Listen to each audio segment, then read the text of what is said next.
For nearly 30 years, Sri Lanka went through one of the darkest periods in its history. From 1983 to 2009, the country was trapped in a brutal civil war against the LTTE, also known as the Tamil Tigers. What started as a separatist movement later became one of the most dangerous terrorist organizations the world had ever seen. The LTTE was not an ordinary militant group. They had their own army, navy, air power, intelligence network, and international funding system. They carried out suicide bombings, political assassinations, and attacks against civilians.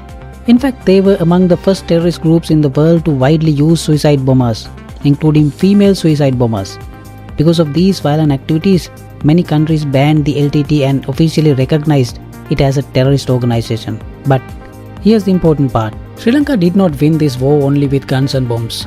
The government used a complete strategy that combined military power, intelligence operations, diplomacy, and public support. One of the biggest reasons for victory was winning the trust of the people, especially the Tamil civilians living in the north and east of Sri Lanka. How they did it? Let's make it clear.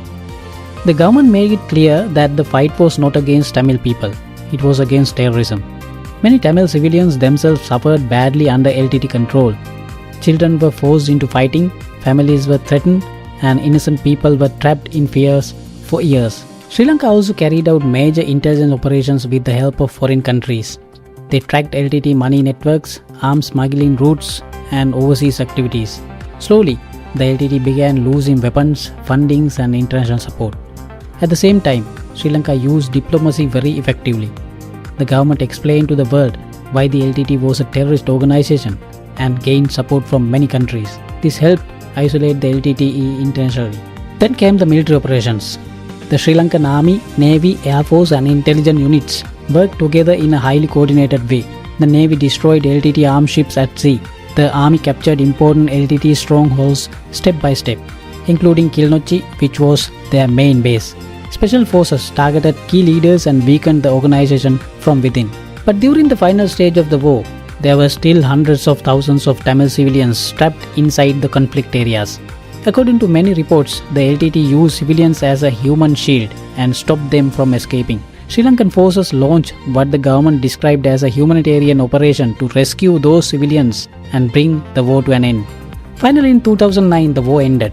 Sri Lanka became one of the very few countries in the world to completely defeat such a powerful terrorist organization within its own territory. Today, many areas in the north and the east that were once battlefields are rebuilding in peace.